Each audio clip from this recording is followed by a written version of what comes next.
Hello. Hello. I do have to apologize for missing streams for nearly on a week on this. It was not a good time, not a great time, but hopefully I'm over and through the worst of it. And just in time. Just in time. Why? Because today is that wonderful date and time where we get to relax. We get to talk with one another. We get to enjoy some company. Now, I'll be talking with Guar in a little bit here.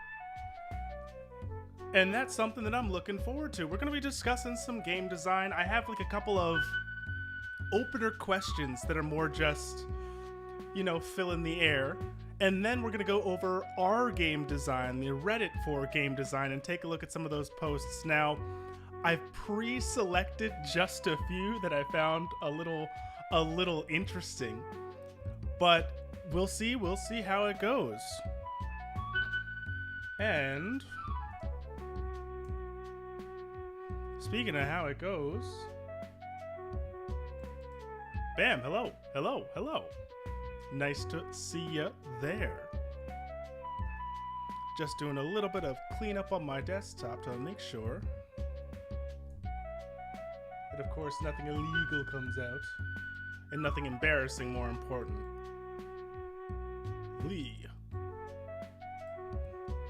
Yeah, I won't go into the most of... There we go. Bring that down. I won't go into the most of detail, but just know that hopefully I'm back. You're packing and stuff. Guar's actually here. No worries. By the way, only if you've got time. Like, it's a very it's a very light commitment. The day most likely won't be the longest of streams. Bam.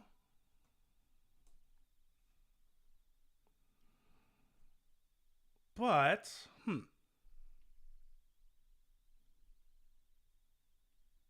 yeah, actually, I thought I was just going to do like a little bit of talking at the beginning, but nothing is necessarily coming to mind. Sounds good. Mind if I call you up? I'll put on some backing music.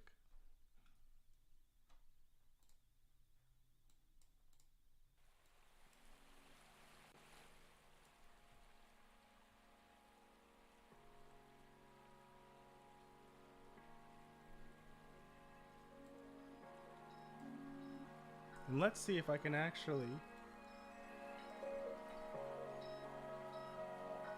remember how to call you.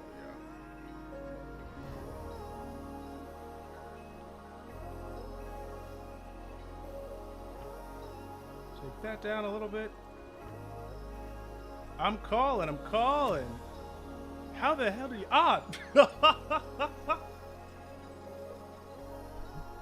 Ayo. Oh. Hello. Hello. How you doing? Doing pretty good. Great to hear.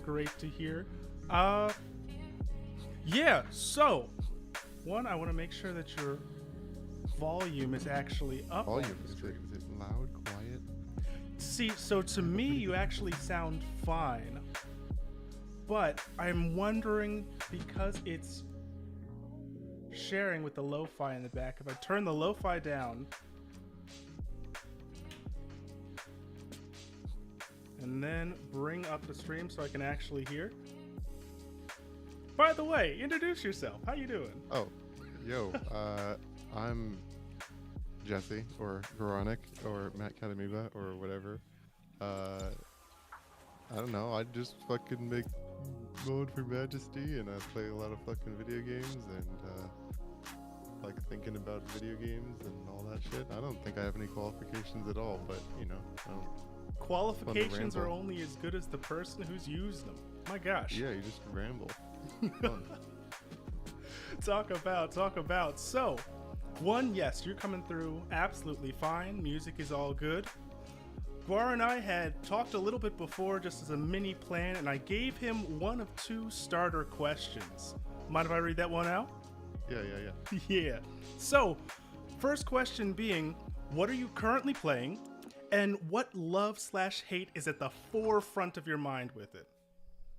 I picked up Lost Ark like so many other Oh. people. I don't know how much of you heard or watched or anything of that game. So I hate to admit it, but I played a lot of WoW when I was younger, and because of that, I was actually an Asmongold viewer from a bit ago. There you He go. started playing Lost Ark and stuff, so I've been like watching some of his clips, a little bit of his stream, and that's the most that I kind of know. I know it's Yeah, Korean though. I played WoW during Wrath, and that's the only time I ever played it. I think the game's really pretty cool, but I don't know. I had some problems with it. I didn't really get super into the end game content, but I did a little bit of it. Fair and fair. And my brother, he was hyped on this game for like a couple of years now. I don't know where he Yeah. heard about it, but he Where heard about did- it before Asmongold, so he's been talking my ass off forever. Well, the origins of the game, I know it's from Korea. Has it been in like an early access thing, or has it been like a full release? I don't really know much about that. It's a full release over there, I think, Mhm. and they're porting parts of the game bit by bit over here. Oh. So not all the classes are over here yet, for example. I don't think all the end game content is over here yet. Noted. So how are you feeling about it? How's it going? I just hit level 50 and did the basic bitch shit at level 50. So I have not Congrats. like meaningfully hit end game. I did a little PvP, which is really pretty dope apart from some stuff. I don't know. It's interesting. I think it's less remarkable than people think, and I don't know. There's some weird stuff because it's kind of like you know, like the WoW grind or like the RuneScape grind. You can't for how escape long it. it It's takes. in all of them. But like how long it takes to get level like max level so you can Yeah. start raiding. This game's like, listen, we know you don't care about this, so you can do it in 2 days. Wow. Wait, okay, Well, so I mean, two ambitious days, but when you say did, the like- grind to lead up, are we talking about like gear sets, or are we talking some type of skill, or? I'm just saying leveling from base, like start of the game to max level, so you have all the power in the game basically. Is like 2 days, maybe 3 days of like rather hardcore dedicated. gamering it, but Yeah. like it's doable, and I probably could have made it faster too. So, oh my I just thought gosh! it was- Wait for the yeah. optimizations to come out. You'll be blowing through that thing. Yeah, people speedrun the game. I'm sure they can do it under like 10 hours. Jeez. Well, But yeah, it was interesting. Like it was very fast, and I don't know. I was thinking about like Quest Tracker is fucking lame and also really nice, really convenient, but really lame. All the fast travel stuff is kind of convenient but really lame. And now, okay, expand on Yeah. that lame thing. What do you mean by that one? Because I have very little frame of reference for the experience of playing the game at all, but I know kind you of what played it looks WoW, like. so I mean everything's in like WoW terms, right? Yeah. But you remember like traveling between cities on like a flying griffin of sorts. Absolutely. Something like that. I don't know. I think it's pretty cool to fly over areas that you can't possibly like you're a low level dude and you're flying between two cities and you fly over all these places and you're like, oh my goodness, what the heck is that? And getting new it's flight like paths. it gets you way more of like the world feel of it being a real world. This one there is an open world aspect, but it's much more a series of like levels, I guess. So it gets mad linear on there. Like it's it's- very clear where you have to go next to. It's fairly XYZ? darn linear. Yeah. Yeah. It doesn't feel nearly so open world as WoW. There is a sailing thing, which is very, very, very open world. But then it takes you to an individual level, so I don't know how that how that balances out. But I don't know. Just the feeling of like convenience of Quest Tracker, where you just kind of like see icon, go to icon, talk to person, he tells you to go to this other place, and then like the fast travel aspect of there's teleport pads everywhere. You have to go there first to pick them up, but then okay. you can just teleport there as long as you're on the same continent. No But problem. there's nothing like the train that was in Ironforge or like the Zeppelins or something like that, where you get to zoom along and see everything. No, yeah, you basically just sing a song or play a little flute, and you zip to a location that you pick on the map, basically. And they're pretty common. There's probably like 3 or 4 of them per map area. And then like a city like Ironforge would have like not just one landing spot that you go to, but you could land at like 3 or 4 different areas in it, because God forbid you have to walk across the city. And I don't know, just that sort of like, I remember like Sea of Thieves, like minimalist UI, like the map, you have to go find that in your boat. It's nowhere else. Like I much prefer that style of game, even though it's a pain in the ass. It feels much more, I don't know, you get a feel for the world and like the story. It's and that the quests concept and of stuff. it being diegetic. Like anything that you actually play through the game, you're really accessing as though the game world was tangible, was real. Of course the map is in one place in your ship. Why would you pick it up anywhere else, right? Yeah, exactly. Yeah, I don't know. It feels so much better in Sea of Thieves. I also think it's way harder to make a game and have a story. And like, I know it's really lame in some ways to have like, oh, go north and then turn right at the tree and go fight this like the white wolf over there. Yo, like, that's how it used to be.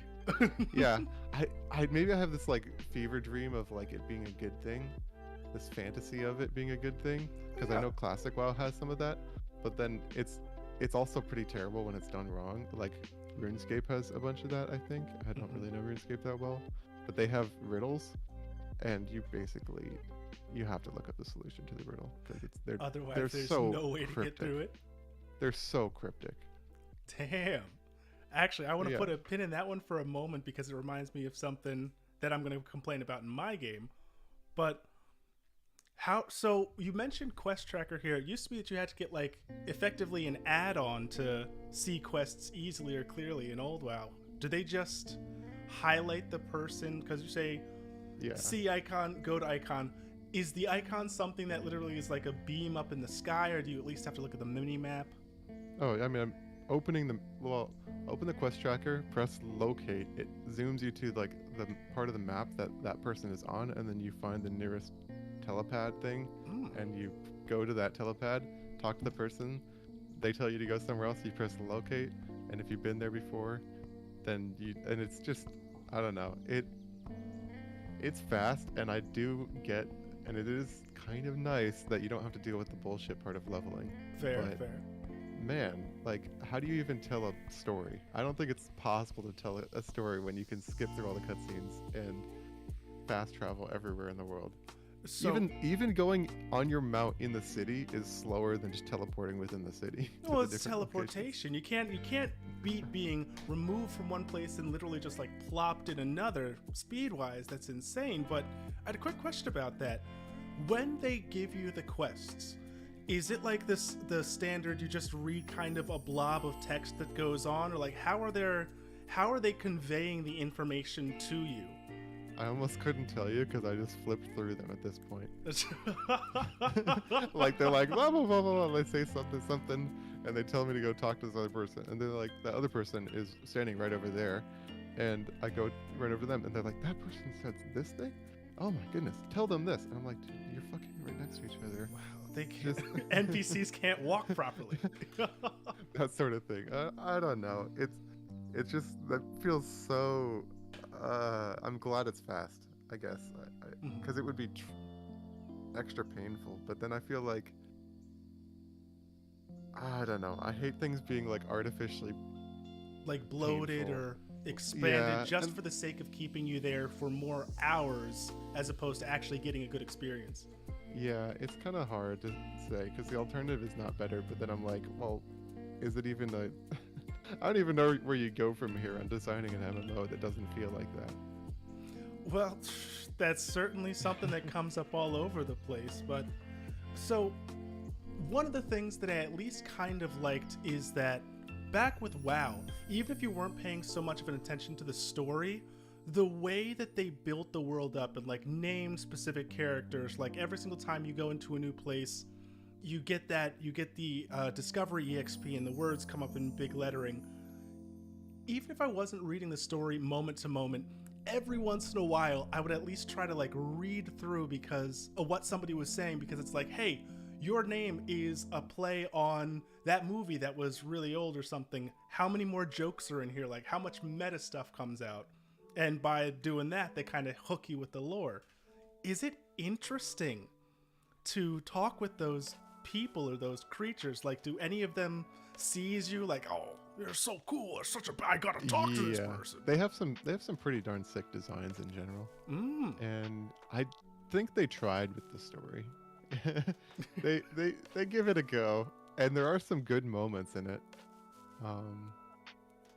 Yeah, it's just hard when you like, how do you do a story when everyone is just flicking through it the whole time? I don't know. And then everything's locked behind cutscenes, which is something I saw on a video talking about. I forget what game it was, but I don't know. Just cutscenes for everything cinematics, or just talking to people. Yeah. Just so you can get to the end game. I'm almost like, can I just have a button that just gets me to the end game, so I don't have this like. The worst thing is sunk cost on my character. You think you want that one, but they're gonna say like, hey, guess what? It's $50. We're Blizzard Entertainment, and now you can level all the way through.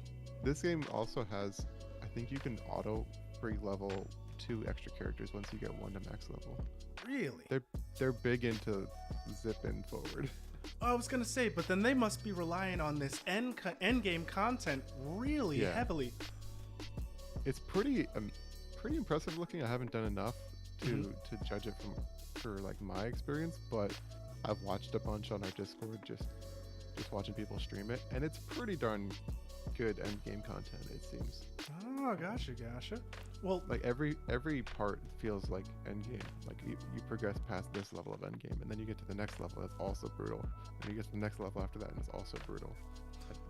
So with the brutality and the idea of that, WoW is where Don't Stand in Fire originated, but I saw the actual moment-to-moment gameplay is much more akin to like an action RPG than what you'd expect from an MMO. How does the combat feel for you? Like, because is the brutality, you stand in this place that just lit up, and if you don't move within 2 seconds, you're going to lose all your health?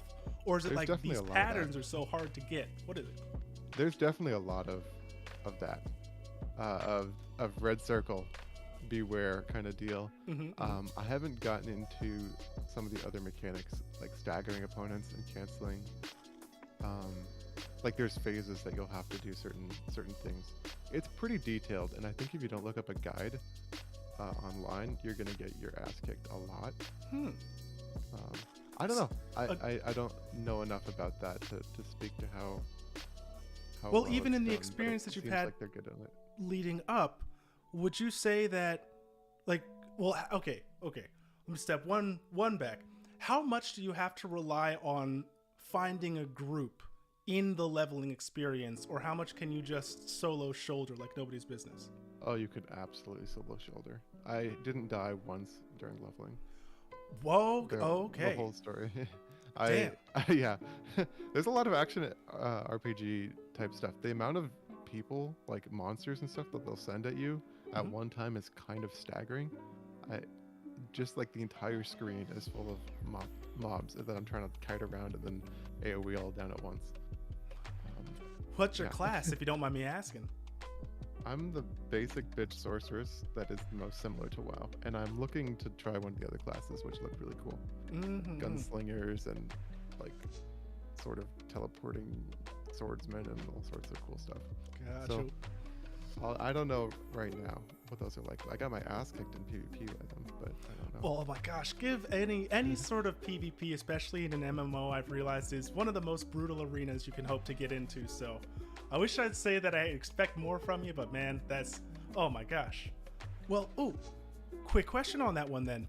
It used to be that a lot of encounters, even PvP ones, could be decided just by a higher level of gear, or like having that one drop that just happens to be 20 points better than mine. So if we go into a burst fight, 9 times out of 10, I'm just gonna lose if you don't proc wrong.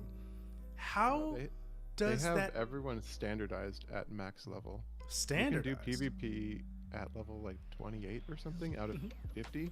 And it gives you all of the skill points you're ever going to get, even ones that you're never going to get, because the leveling after from 50 to 60 has to be, I don't know, 100, 200 times slower than.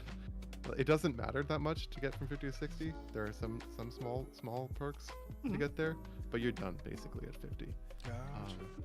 But it gives everyone the powers that they would have if they're full level 60, and you get to assign your skill points and your stuff, whatever you like. What about equipment wise? Like, can you be outsorted by somebody, or just like they've got a better wand? Everyone's the same. They have like 1,000 points to spend on various stats, and then you get 300 something skill points, which is the max you're gonna get, and that's what everyone gets. So you're basically just playing the same exact classes. It's pretty darn neat. Huh. Wow, I had never even heard of a PvP setup like that. Normally they like to say everything is kind of defined on which way the needle goes, but it sounds like they're putting a lot of faith in the skill of the players rather than just the points. They definitely pride themselves on that in this game. Like the end game content, I don't know it that well, but it seems very skill intensive. PvP is like what it's known for. I don't know if you've seen any videos not really for too it, much, but it looks really cool. Well, I hope you get to enjoy some of that. Just getting to the fun part. Right. Well, and that's when the game really starts to open up. That's when you get to start breathing, enjoying, and loving it. Gosh. Yeah. Okay. I think the leveling was kind of lame, but I was just complaining about certain areas continuously.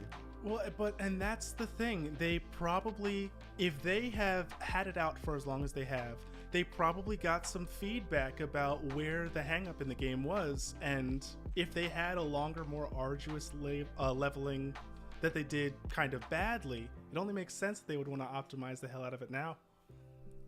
Yeah, I wonder if I can find you a PvP montage.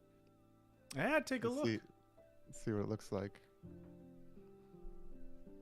Love to.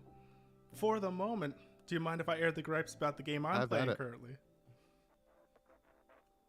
Doki Doki Literature Club? Oh no, I'm gonna be coming back to that one. No, Pathfinder Kingmaker. Do you know much about CRPGs? Nope. So CRPG is just computer RPG, and it's all based around like the Dungeons and Dragons sort of system. Mm-hmm. Rounds are broken up into specific interactions. You can do X number of things in a round, and all of it gets decided by dice rolls. The thing that I thought was going to be so cool about Pathfinder is they have this real-time aspect to it. So because you've selected an action, it takes a set amount of time to do, and everybody gets to act at the same time. Oh my god.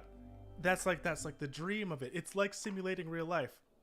I played it this way for about 20-ish hours, and I started getting these really hard interactions, because throughout the story, if there's a main named character and you treat them badly, or like you get into a combat situation and things go wrong, they just die off. Like the story can progress, but they expect you to fail at a multitude of different points. So with this system, if you play in real time and there are certain spells that are like, hey, you better be flanking, or you've got to stand next to this other person who has a skill to get the best out of it, I was trying to get them to work, and in real time, it just would not work. The players would move weird ways, things would act too quickly, it was driving me up a wall. So I switched it to turn-based mode, which I didn't know you could do. And now, I can't play the game any other way, because it has a lot of really cool stuff going on, but oh my gosh, real-time dice rolling sucks ass. And that's what I was building to. Like, it looks so cool when stuff works out, but pray to God you don't have to aim something in a cone in front of you that can hit both allies and enemies, because you'll kill half your team easily. And I was doing that time and time again. But quick thing about it, did you ever play any D&D? Nope. I've been trying to get one going, but the person I was going to do it with hasn't really continued on that front. I'll do it eventually. I was gonna say, if you ever need a person to play with, I got you there. Haven't done it in forever, but still mad fun. If I told you that every round is 6 seconds long, and that a standard action is 3 seconds, how many actions can you take in one round? Wait, what? A round I is... wasn't really paying attention. It's all good. A Or round two? is 6 seconds, and a standard action is 3 seconds. How many standard actions can you make in one round? Yeah, 2. 1. 1? Why? Because fuck you. That's why. Okay. That is the most frustrating thing about this game. They Can't have... optimize it or something? You can, but you have to do so in really dice rolly ways where it's like you have to know exactly what you're doing. And not only that, you have to pass 3 separate checks. And if you don't do it in one round, most likely somebody's going to die because you missed it. I'm just looking through a video of it. It's interesting. It's pretty interesting.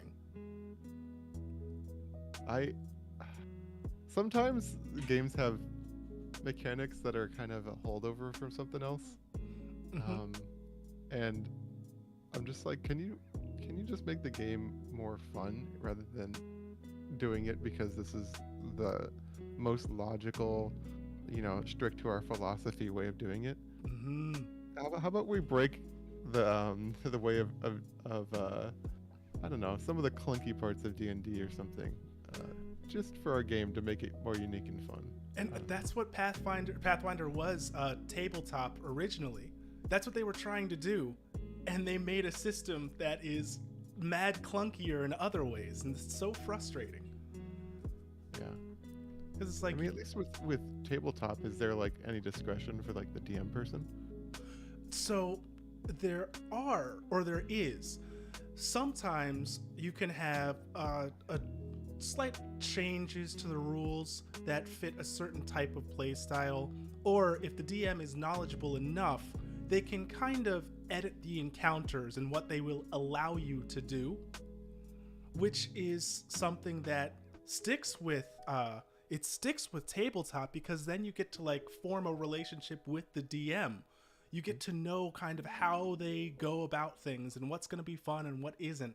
But when it's with the computer, anything that the designer thought was fun ahead of time and the way they wanted to play that tabletop game, it's like they make a DM that you can never argue with or have a conversation with. It's their way or the highway.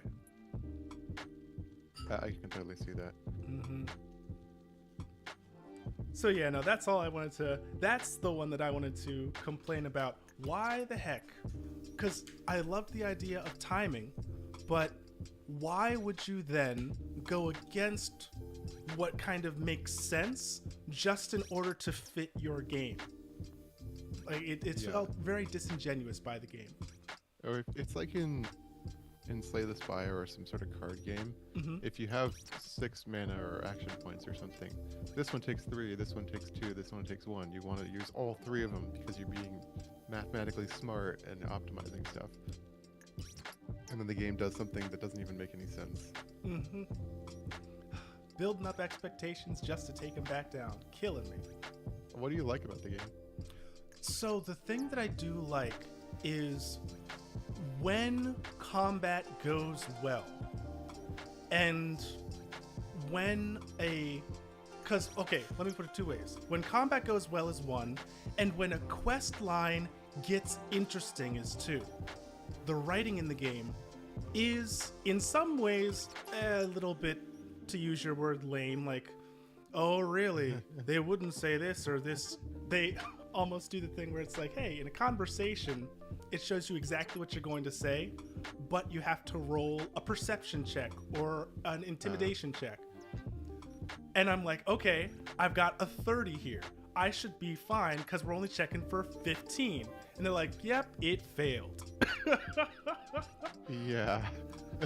So stuff like that, where moment to moment, the role-playing side of it is maintained, and once combat goes like really, really well, you set off spells in the direction that you want them to.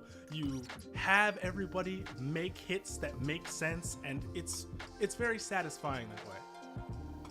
In some ways, this kind of looks like Disco Elysium with the all the conversation trees and stuff. Yeah, no, Disco Elysium is actually technically in the CRPG vein. Although that's one I really want to play. Have you played? Nope. I don't know that much about it because it's one of those ones on my list of I'm totally gonna play this someday, and I don't think it's gonna happen. That day never comes. Yeah. I have a long list of games and shows that are like that I'm like, oh, I hear something about it. I don't want to spoil myself, and then I don't know. I finally got it. I'm starting Outer Wilds. Ooh. Which oh my goodness, it's been a month and something since I tried it. I don't know. I was like, I need to play this game. It was Game of the Year. It's supposed to be so amazing, and I tried it, and I was like, I wasn't immediately hooked. Come on. You told me it was amazing, and I didn't get to the part where it was amazing. Oh my gosh, it's buried by the hype. Did you play it? No, that's one like I've heard about and seen people play bits of, but I've never continued to watch them nor buy it myself. Like if I see they're playing it, I'll kind of just pass it by. Yeah, I guess that's it. Someone's streaming it. I'm like, oh, but I want to do it myself. I want to see. I hear it's all this story. I hear it's so engaging, so engrossing. So I'm like, I can't subject myself to it. I'll be spoiling. But then, once upon a time, I just watched games. I watched The Last of Us. That was a big one. Mm-hmm. I watched Alien Isolation. I watched. I used to watch a decent amount of games, just like people play through them. And that was great fun, but I don't know. I just haven't played that many single player games recently. Yep, same as well. Yeah, pretty much same and same. I've been on a couple, but nothing that's like story based, as you would expect. Like not a RPG in the standard dice rolling attempt, but it's more like, hey, we're gonna give you this character, and you're going to see the world through their eyes, live the way they live. Are there any that you're looking forward to, or like any that come to mind? Because I was looking for a bit for like an upcoming single player game. What's it called? That's coming out on Saturday or Friday. What's it called? With Jar Jar Martin and FromSoft? Elden Ring. Elden Ring, that one. So believe it or not, this actually segues. I thought it was going to come up directly into my next question. Elden Ring. It's releasing. What's your favorite part of like the typical Souls-like difficulty? Like when I say Souls-like difficulty, what comes to your mind there?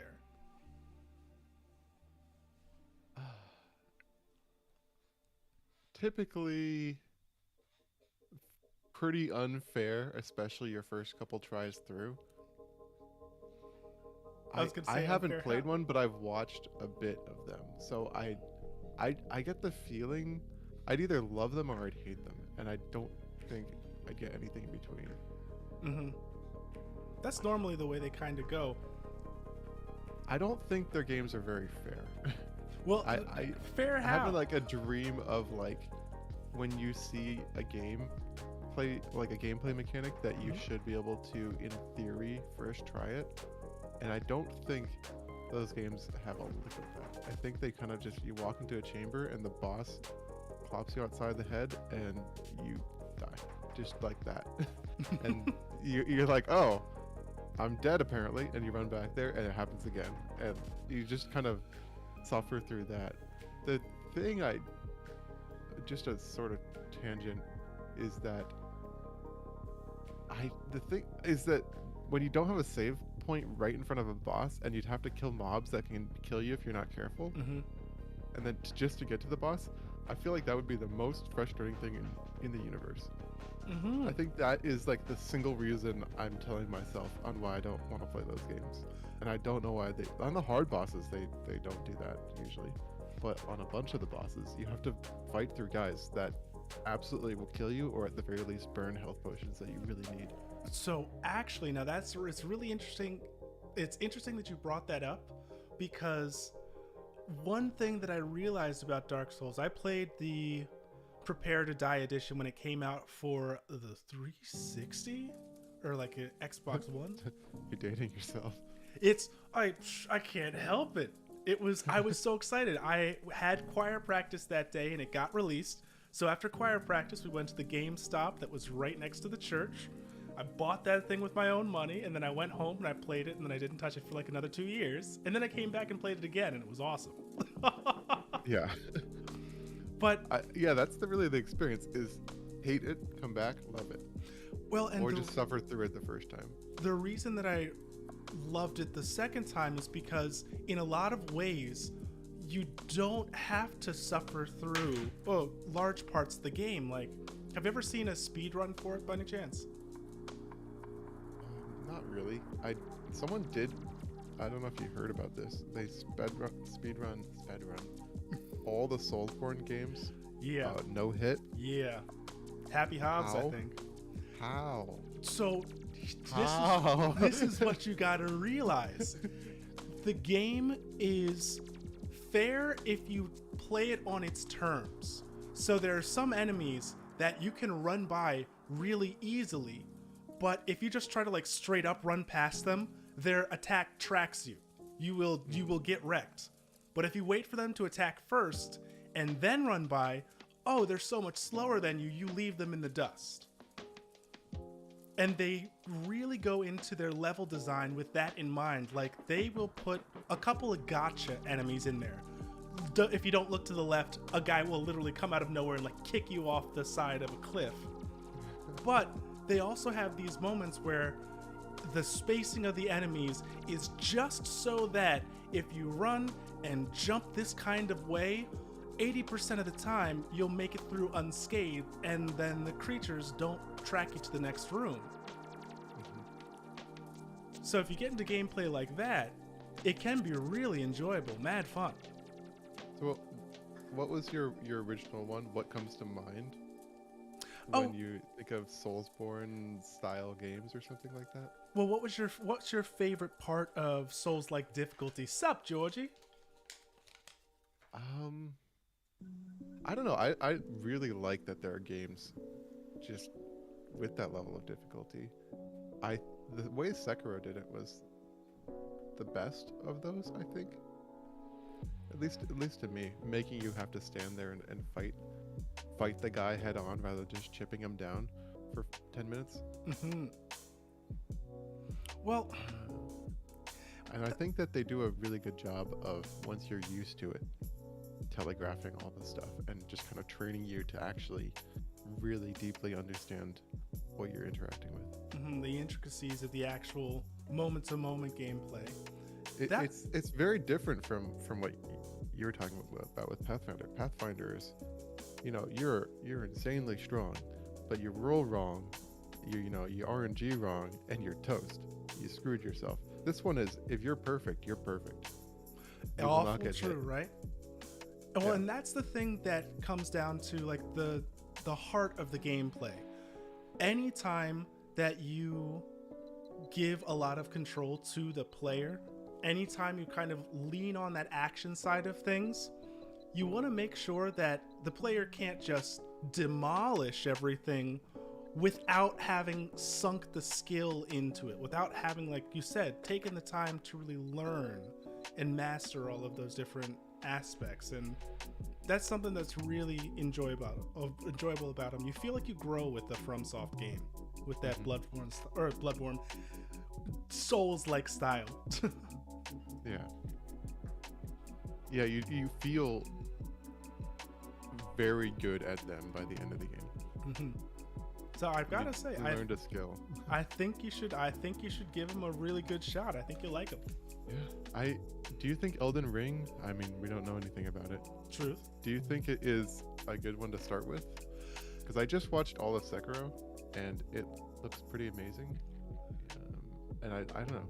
I would say yes, because based on the feedback that Elden Ring has been getting, it is the culmination of all of the weird little things that FromSoft has been trying out over the years, where in all of their other games, There were parts that worked really well, something new, and then these weird little chips and cracks of places that just kind of sucked.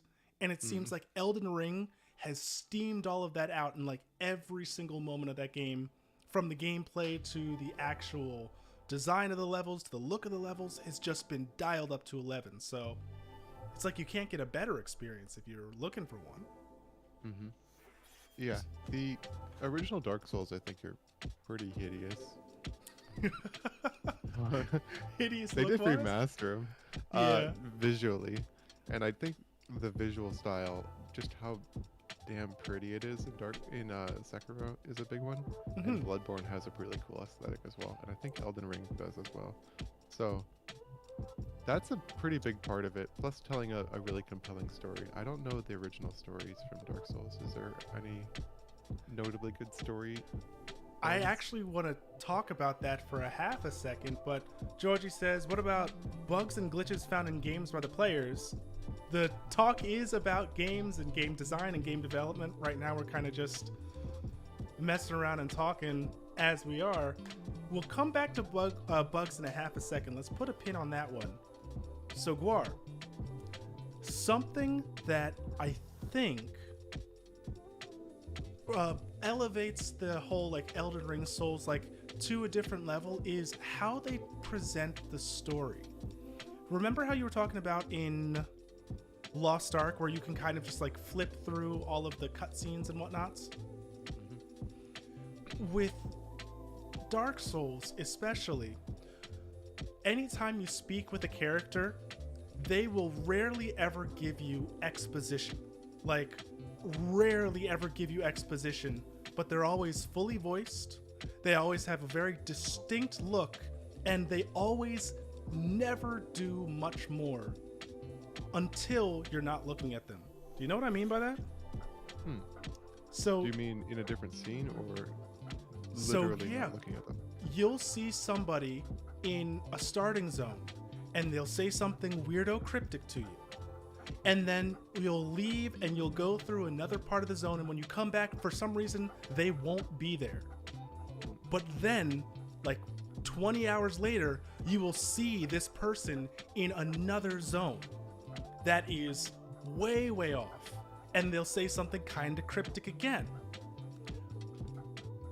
The way they kind of have that mean something is that in the cryptic nature of the way players talk and the description of items and the names of items, once you start realizing how they relate to one another, it's more becomes, here, when I first saw them there, they were starting off like I was, but when I left and I opened this gate, they saw that as the opportunity to go forward, and now that's why I'm seeing them up here all this time later. They just took it a different way. But they don't Cool. They don't shove the story in your face, though. Yes. I sort of, yeah, I'm like either whole ass a story or don't really do a story. But it feels really weird to have like a story with emotional beats and big moments and then have it be so forgettable and skippable. Like they're trying to make a story, but I just think their story kind of sucks. But they put a lot of work into it. And Are I you don't saying think I'm ever in Lost Ark. But like in Dark Souls or all these other games is like, I don't know. It feels so much different. I don't know. Well, one of the things that I think is rather important, and Sekiro is actually one of the games that does this in an interesting way, is that in the Souls games, many times you're not the main character per se, but you are an important character at that time in their like world, in their life and such. Mind if I give an example of that? Sure. For Dark Souls, there was this big war that happened between dragons and the first undead and the kingdom of men and all of this stuff, almost like Lord of the Rings levels of lore that go on, that boils down to this great fire that somebody needs to rekindle every once in a while. Because if you don't rekindle the fire, then the world goes into darkness. As the main player, you happen to be the one who's able to kindle the fire. But everybody else is kind of reacting to you, not as though, oh, it was foretold that you would come and we know your name and it's been sung up. It's like you just happen to show up and they're like, oh, has it been that many centuries? I guess it's about time. And then they work with you from there. In so many other games, those emotional story beats are like because you're somebody destined to be special. Yeah, if I hear Chosen one more time in Lost Ark, I'm gonna fucking blow my brains out. Yeah. Right? I'm Chosen? What about that guy? He's know- also Chosen? Oh, what about that guy? The other, what? How many people do they have on? Like 190,000 going? Yeah, I'm sure. It's just, I roll my eyes when I hear Chosen One nowadays. It's It can be good. It can be well done. But in an MMO, like Yeah. it's a little weird to be hearing stuff like that. I was just talking about the million with my roommate. It's such a tangent. We were talking about Star Wars and the sequels, like the 7, 8, 9 ones. And I was like, man, it would be so much cooler if they had it about Finn and he's a nobody that just turned sides and it's like about him. The person that they went fucking Chosen One. Yeah. And the story was so much worse because of it. Yeah.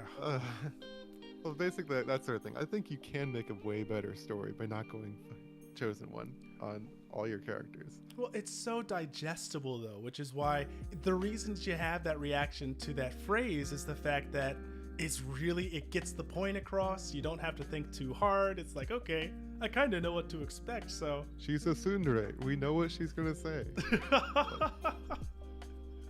At least there you can have some expectations of grandeur, though. Yeah, but it's like you're presetting their expectations for what you're going to think about the story. So you don't even have to talk about a bunch of the story beats that you're going to mention. You just kind of go, oh, you're the Chosen One. Don't worry about it. That's why. That's why all this stuff is happening to you.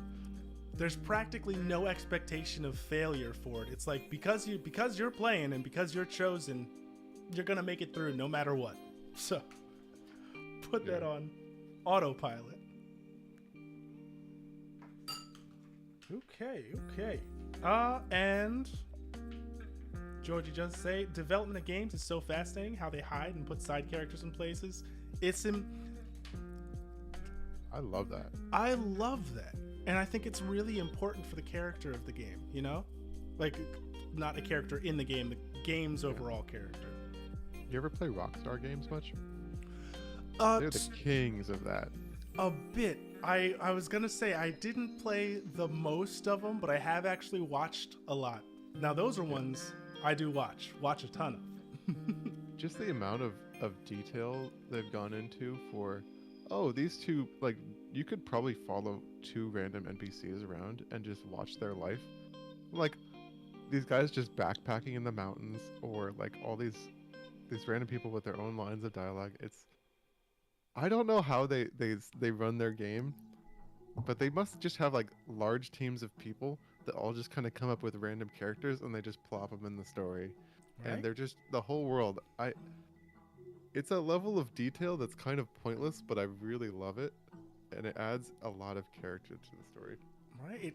It's well, and that's the point of it. Once teams like that, like Rockstar, they've been hammering out how to make the characters and make the behaviors and do all that stuff for years. So, like with a game like GTA 5, I felt like it was them finally being able to say, okay, let's make our own type of sandbox now that we know all of the toys we can put in it.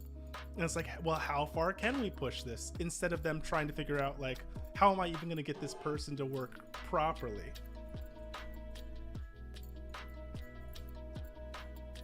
Yeah, I think you muted. Am I muted? Chat. What? Unless you were talking to chat. I You're muted for a second. was not talking to chat. Okay, cool. Did you hear anything I said? I don't know. Game development is interesting, but I would never really want to do it as a career. Those guys are treated horrid. Yeah, well, the AAA side of things, unless you're up on AAA, like really up in the organization, it's backbreaking work, which sounds kind of funny, but it's true. Actually, my buddy who I'm driving later today, he works for EA, and they treat their people pretty well. He still works really hard when they have big projects coming in, but in terms of like pay, benefits, and good work culture compared to, I don't know, Blizzard, for example.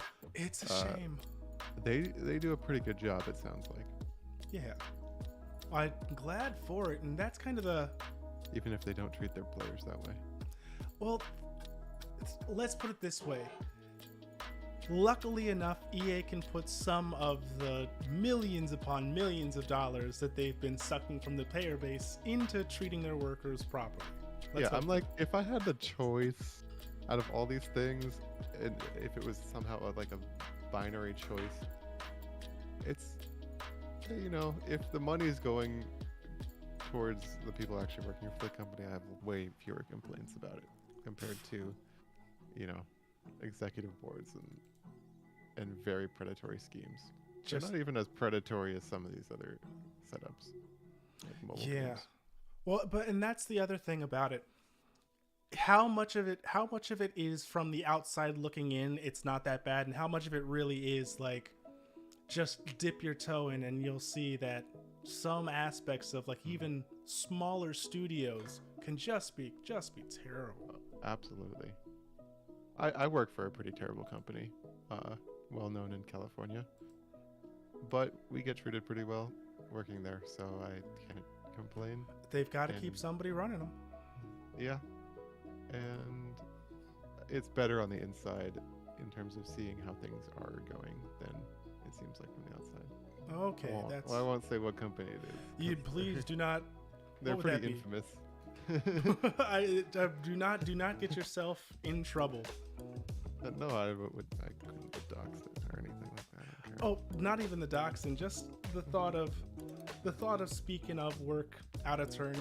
Not even out of turn. I just it gives me a. I'm not sure they know what the internet is.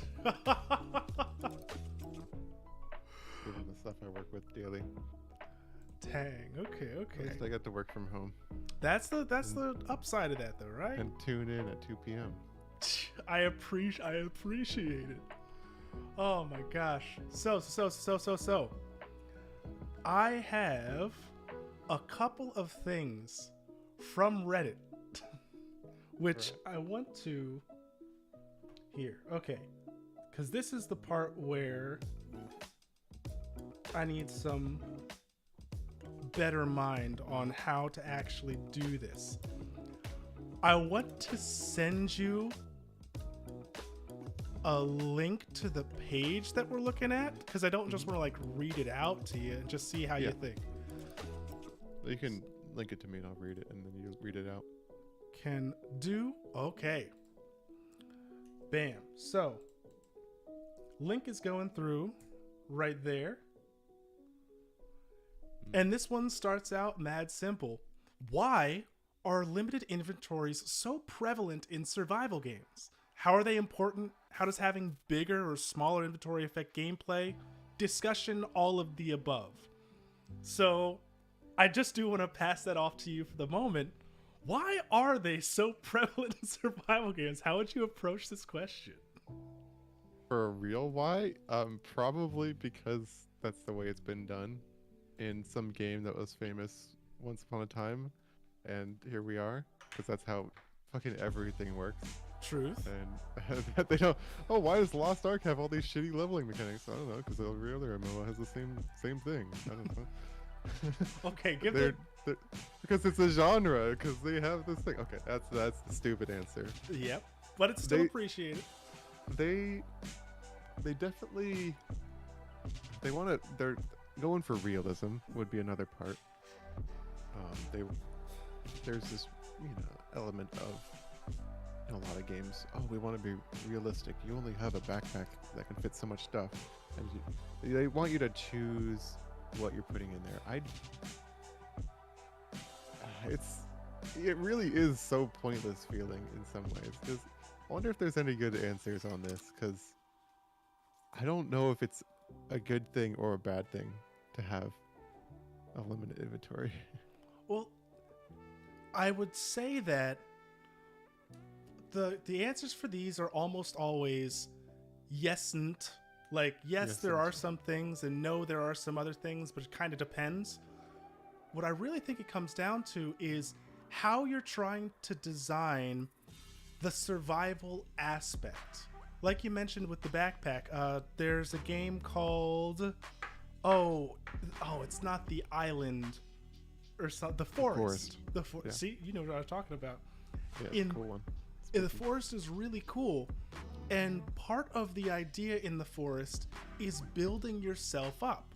So when you start out and you've got that limited inventory, it's until you're able to use the little bit from what you have to then build up a place that you can now store fish, and now store logs, and now store a whole bunch of stuff. And it's more and more less about like what you actually take with you, and more about the base and the home that you build, because you're almost always going to have everything you need. It's just that what you need isn't that large. But if it was something like, let's see, Resident Evil 4, where the action and kind of that, Tetris effect of trying to manage that type of inventory is much less about, well, how do we make you feel, how do we give you the feeling of, tension from not having enough. And it's more of just like, well, we know that this is going to be here no matter what, so let's just kind of make it look somewhat interesting. Let's give you a place to sink money that you have later on in game by expanding your inventory, right? Georgie has a thing in chat. I would think it's a development issue. The engine can only hold so much, and it's around to have, and all around it's told to have small things be small, like inventory or shops only having certain things. But if the genre is something like an RPG that we were talking about earlier, those limited inventories are generated around making the player have to upgrade the inventory. But if it's like a survival game, then if the engine already is calculating you can have a log that's 4 times the size of your player, why not just be able to shrink that down and put it in your inventory? Or like, why limit the amount that you can carry at any point? Because that's kind of part of the survival. Much less about the engine. Yeah, I don't think you're going to be running into engine limitations on almost anything on that front. That's a lot of like databases and stuff, and they can hold absurd amounts of information. You're probably more running into like graphical limitations, or like one with Warzone is like, oh, why is the game 100 gigabytes? Because there's a million different skins and things that all take little pieces of data that all have to be added in, and that can be shown at the same time. Yeah, well, it's like, oh, someone could be running this skin or this gun skin, so it has to be load. You have to have it downloaded into the game. Oh, I don't think there's too many limitations on what they're actually, especially your inventory or something. It could be development time of like, oh, we don't want, to develop 500,000 different items, and I definitely understand that part. Yeah, well, and that's why a lot of generation, or what is the even procedural generation is really big with some of these, because it's like, well, you could just have a prototype, an idea of what an item can look like, and then we just throw a bunch of different colors on it, or we make up different names, so that artificially inflates how many things are actually there. But when they're actually storing and accessing that, outside of giving it some graphics, they don't really have to worry too much. Yeah, as far as inventories, people have some interesting takes in the comments. What's the take that you like, or what you? Just such like, the second one from the top on sorting by best. It's like, oh, you have to manage your inventory and you can't go and grab everything possible in one run. I'm actually curious, like, what do you think would be an interesting inventory system? So, a lot of times I think decisions like that come down to what some other aspect of the game is doing. So, aesthetically, you can do a lot of interesting stuff if you're saying we're wilderness survival. Your inventory is literally stuff that, like, hey, you've got a belt loop that can hold an axe on it, and like when your person is walking around, you go out and you see their 3D model has this axe dangling at the side. Did you play The Long Dark? I did not play The Long Dark. Do you know it? I know the name. If you ask me about you might gameplay, get a kick out of it. It's like frozen wilderness up in Canada, and you have to survive or freeze to death or die to wolves and stuff. It's pretty darn cool, and it's very much like a run based thing. Like, oh, how far are we gonna go this time? Oh, I died this last time. It's a pretty cool survival game. The more I think about inventory systems, the more I'm like, I can't think of an inventory system I enjoyed. I don't think it's a compelling part of game design. well, it's interesting. It may not be compelling, but it is rather necessary. One that, oh my god, of course. So we were talking about this a little bit earlier. Diegetic design. Anything that you're interacting with is actually like a part of the game world. That's when I think inventories can be at least a little bit more interesting. Like, for instance, in the forest, when you look at your inventory, what you're carrying, it like shows it laid out in a 3D space on top of a blanket or something, right? Yeah. So even though actually clicking through and like picking up stuff and putting down stuff isn't the most engaging, it has an interesting, almost immediate effect of, okay, let's check the inventory, and you look and you see like nothing is on top of that blanket. It can evoke a little bit of a feeling of, okay, maybe I don't have to click through everything here, but I kind of know healing should be on this part of the blanket, or sticks and twigs should kind of be up here. That's a little light. Okay. That type of feedback. In your sort of game design like that, not having inventory be a pause menu could be interesting. Yeah. Oh, what are some games having that something do? like that? Having a like the forest where you just have your stuff there. If you just had like an inventory, I have no idea. It'd be interesting to see a game with this style, because it could also just be incredibly frustrating. Mm-hmm. But if you're talking about like interesting choices, because you want everything in game design should be choices, interesting Absolutely. choices on how you're doing something. But not having it laid out like a picnic blanket in front of you with stuff on it, like the forest, and not having it pause, and you could look up and you could see a dude running at you, would be a pretty spicy way of doing inventory management. Mm-hmm. So once again, that's some Elden Ring and Dark Souls stuff right there. Every single time you go through the menus in those games, the game does not pause for you, and you can always see your character. So the menu is like slightly transparent. You can be attacked while you're switching through stuff.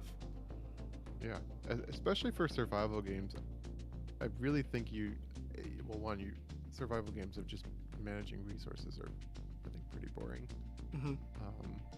Like there needs to be some sort of enemies, and there needs to be some sort of scary element, or I don't think there's much going for those sorts of games.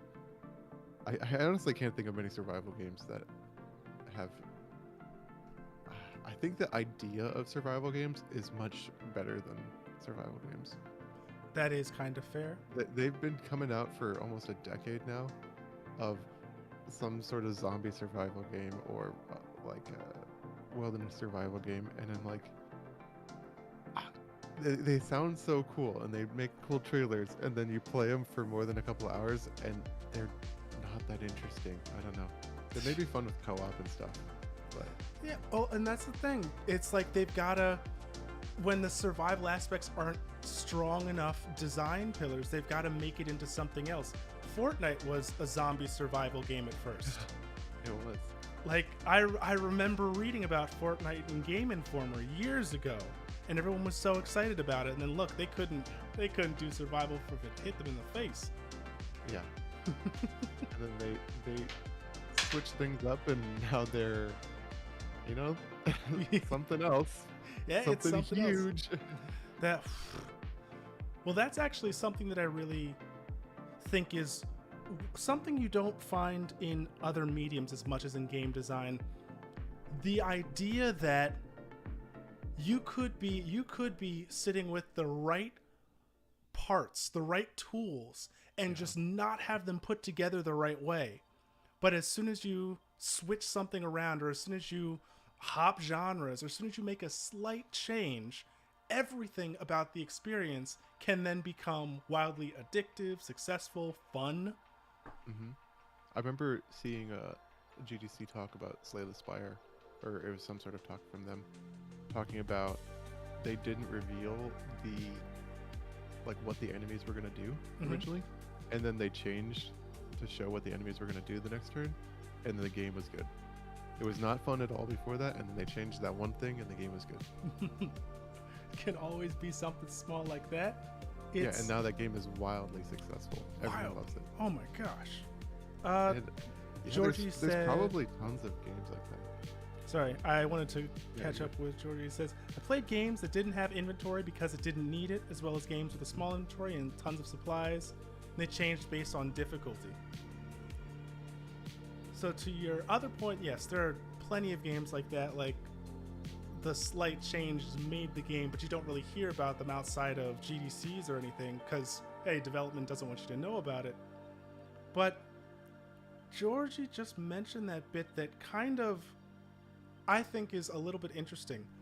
So how do you think, to go back to this question, the size of the inventory affects the difficulty of the gameplay? Right? Like, could that be just like an artificial way of quote unquote making it harder? You have less healing items just because you can't ever get a larger inventory. Or do you think that's more like frustrating type of design? Yeah, I don't know how you make a game that is interesting, like this balance of frustrating, interesting, innovative. How do you make an inventory system that's kind of difficult or adds to the gameplay without it being just insanely frustrating? Or maybe like 10% of players, I don't know what the percent would be, a small percent of players love it and everyone else hates this system. It's like, oh, but you can't wander far from home because you only have limited supplies, and then everyone just hates that. Or like, oh, you have to jigsaw Tetris your things together, which is kind of interesting, but is it just frustrating for a lot of people? I think maybe something like that with like a non-paused, with a spooky game like Alien Isolation or The Forest, that where your inventory doesn't pause you, and then having kind of micro puzzle things like Tetrising your stuff together to get it to, all be like maximize space, and having that sort of system where you're like rushing your inventory is like the key. Tarkov has a bit of that as well. It's like they do killed with someone. The drag and drops. Yeah, Tarkov is probably, they love their realism in that game to a fault. Well, that was something what you just mentioned there made me think about it. When was the last time you played a game with an inventory that was fun to move through or doesn't involve like tapping a button 80 billion times? I don't know. I don't think I've ever played one, and it's almost like if you could find some way to make navigating the inventory fast and intuitively, like I can look down and in 3 seconds have at least 5 things move around and like get back. But it seems like if it was in real time and I had to like sit there and tap the down button 80 billion times to be able to get to that one thing to be able to equip that in my hand. Oh, just thinking about that drives me up a wall. Yeah. Like UI design in general, just being it has a lot of relics just because people what people are familiar with. They're okay with inventory systems. There's probably some games with great inventory systems. I just don't know them. Yeah, fair. Having the wide view would be best for us. There's But like Sea of Thieves has various like sub wheels and stuff like that, which I think is probably works, but oh, like the little radial selection things. Arc does that as well. But that's actually kind of a nice segue into another question that I'm going to link right over to you here. What? But bam. What old design techniques do we still use in games? Usually when I say who wouldn't want to make a certain game, it's me projecting my own desire to make that game, and lately that's led me to wanting to design my own card game. My own philosophy on making any design is its inspiration is best pulled from different genres, so while I have lots of my own ideas, making a card game from strategy games and literature, it's still meant to follow a lot of traditional design, like being collectible and battle-based. So if anyone's interested, I would love to talk about what's been good and bad about traditional game design over the years, and what's changing as entertainment becomes digital and more intuitive. Even if you just want to talk about VR design, I'm your guy. So, good stuff in the comments. Yeah, there's definitely a lot of holdovers where I don't like everyone. It happens with everything ever, not even games, where just kind of something is the way you do it, and everyone just gets used to it, and it kind of sucks a lot of the time. Like, oh, the top comment, fetch quests. Yeah, I don't know what you're supposed to do about that. How the Tank, heck are you supposed to soap do forward, damage dealer, like all these things. It's like, yeah, you play a video game, you get extremely used to certain aspects of stuff. Something I find really interesting is that it used to be a lot of these standards were made because it was like an optimization at first. The machine literally cannot put up with XYZ. We need to find a way to simplify it down. And then now that we have all this newer stuff, or now that we have all this new capability, where the heck is the innovation actually going to come from when it's just so much easier to take from before? It's potentially getting, or it could get a lot better with indie games because they're much more like homebrew and you can learn it on your own. But to some extent, everything kind of gets taught in schools or taught in video tutorials, and you end up with like this big homogenization of ideas. And you need people like FromSoft that have they've gotten a lot of like praise for this over the years. And I had another thing about cinematics where someone was criticizing Sekiro for having so many cinematics for its storytelling. But someone that just is doing things way different to really break the mold. Break the mold, give something new that can be copied after. Which is interesting that you mentioned like either taught in schools or on a video tutorial. I can't tell you the number of times that somebody has started out with, so I learned from like a Brachy's tutorial, or I learned from that one really popular one, or I learned from AI in game design, or when one certain approach becomes popular because of a certain tutorial, if there is a break, if there is a way that somebody makes something new, do you think it's much more difficult for them to get noticed now? It's complicated. There's a dev I follow. He does SFS Studios. He's made like the game I sent you, and a few others. Indie guy, all pixel stuff. But one of the things is like it's very hard to break into the initial like nothing to something in game developer, like on Steam or whatever. The algorithms and and everything. It's very hard to get noticed out there. Mm-hmm. You know, it's like Twitch streaming. It's like Hey, that as that's well. true. How do you go from 0 or 1 to something? Because it's like once you get some momentum, you can carry the momentum, but Point getting true. at all noticed is impossible. Especially if you're doing something new or something that isn't going to Yeah. be easily seen unless it's played. How do you convince people to actually start playing these games? Like, Yeah, how and do if you you know? have a new design that is potentially frustrating until you get used to it, or Mhm. it's just new and different, and people don't like different, and you go and get it on Steam, and your first 2 reviews are negative, it's pretty bad for you. It's It pretty really, terrible. yeah, you need someone with some level of clout to kind of try new things. Card games are an interesting one. He said he's talking about card games. Card Yeah. games have a lot of potential, and I don't think there's that many of them. It's like, oh, you get a mana every turn. Well, that's been around since forever. I love Magic the Gathering, Mm-hmm. but you know, the Hearthstone has the same way. Or Hearthstone kind of changed that, where you always get a mana. Legends of Runeterra has the same way as that, I think, and that game's great. Well, then, But, even for yeah. that, once those have gotten somewhat popular, because card games, I do agree with you, they've got a lot of variation that can be done to them.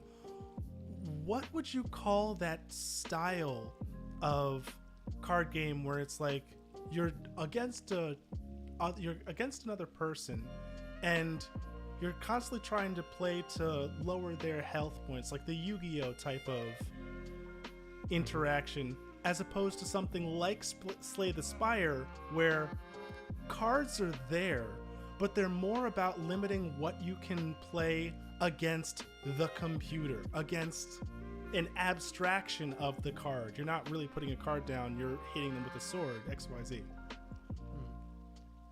How would you kind of tell the I think difference they usually between call them deck builders, deck but builders? I guess, or something like that is more.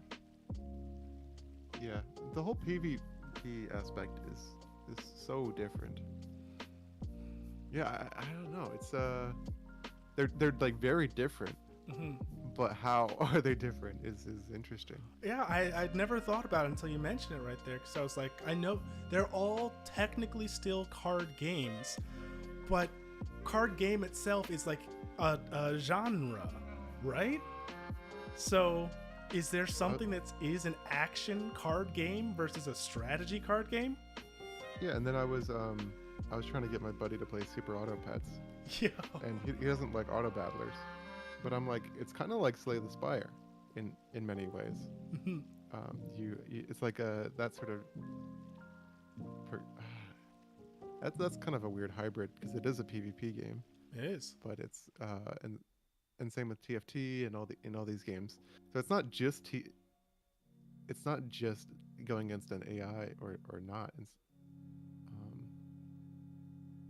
Yeah, I guess I would say deck builder or something, to where one of them, I think you're for like a competitive style card game, Mm-hmm. a la Magic the Gathering. You're like building your one deck, and you're sticking with it, and maybe you're adapting some small things. But I think you're just generally stuck with it. I can think of a game like that you're. Almost a game like that style where every single time you don't know what's going to be in your deck. It's more about how your deck is shuffled, how the cards actually go out, and all the time you put into the optimization of play. Yeah, and the other ones are much more about rounds, and then your deck will change continuously. Like Slay the Spire, you have a run, I guess, but it's kind of a weird, because like as with Magic or something, you could just change your deck around, but I feel like it's more about like the strategy of in the game versus like the strategy of many battles over time. Gotcha.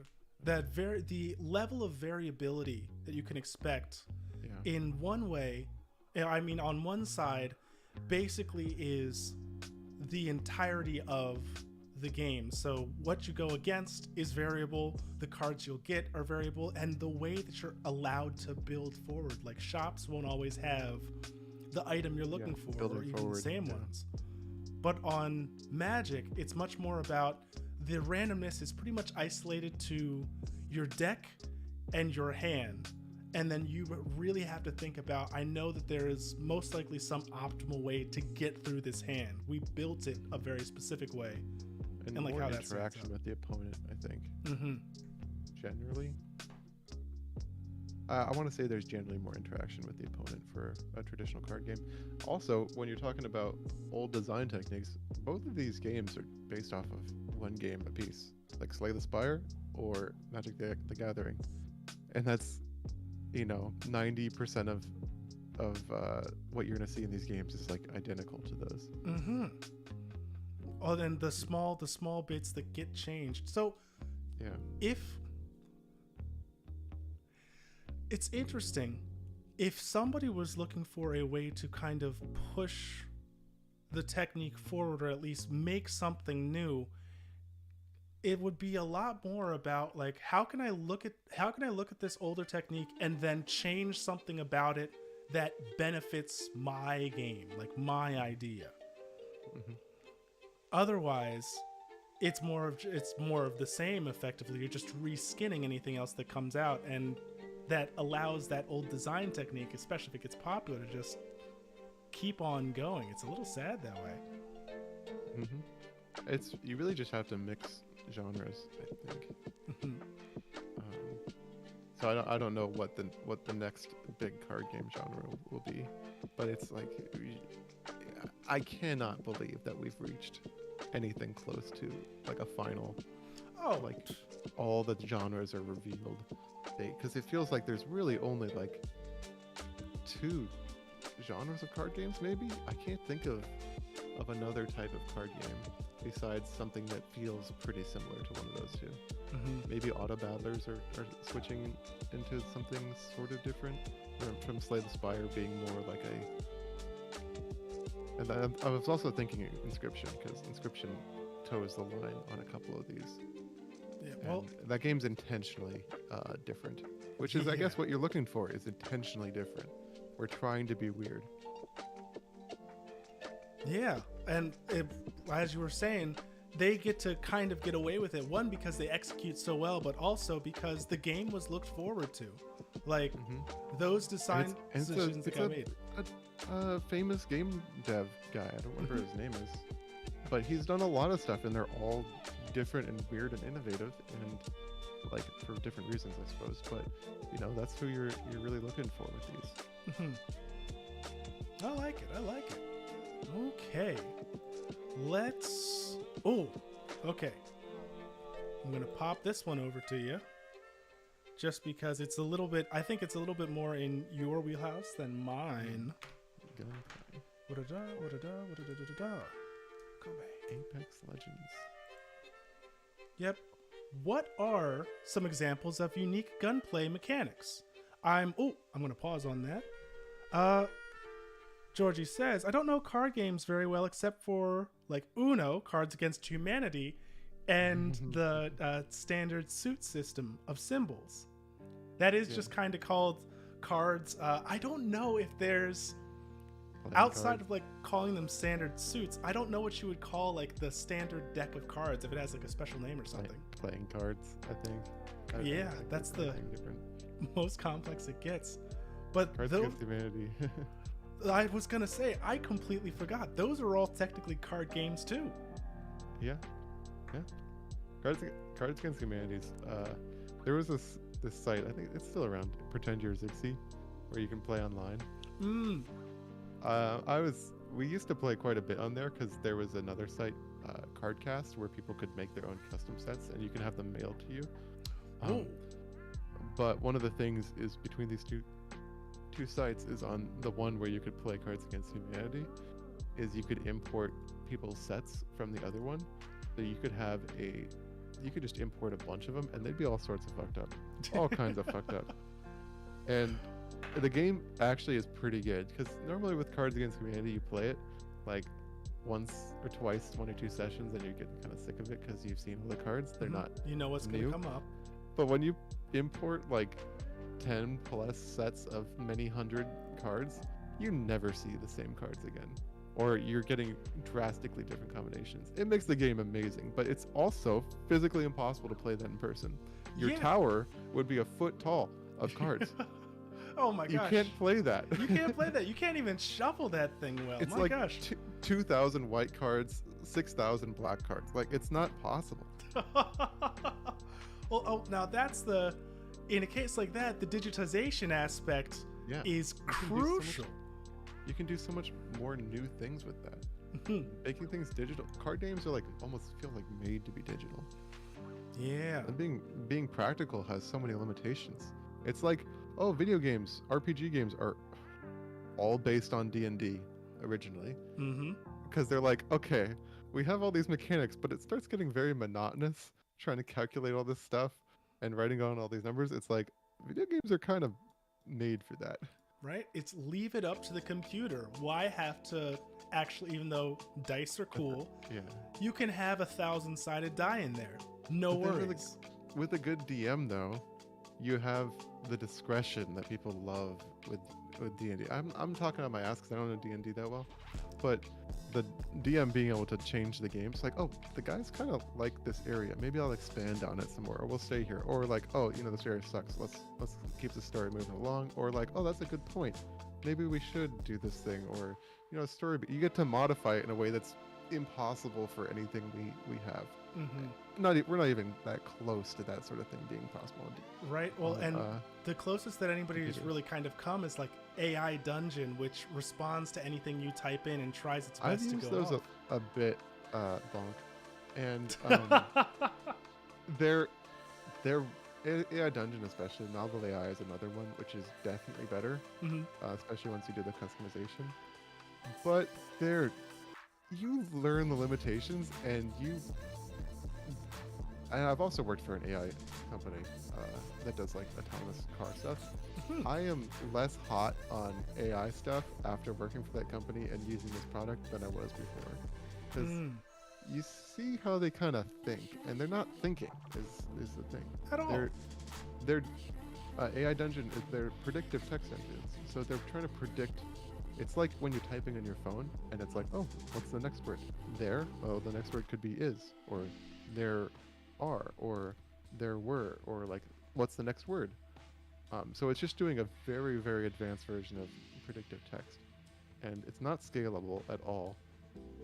Like, they're ending up with they're running these on massive data centers at this point to try and train the AI, and you still notice it doing things that humans would never, ever fuck up. Yeah. It just randomly is like, oh, here's this character that we met 6 paragraphs ago, and they're randomly here. Why? Because the story sort of was familiar with them. And it can remember certain things really well, but then it's just so stupid at other things. And they're getting better, but I just don't think it's going to be there for a bit.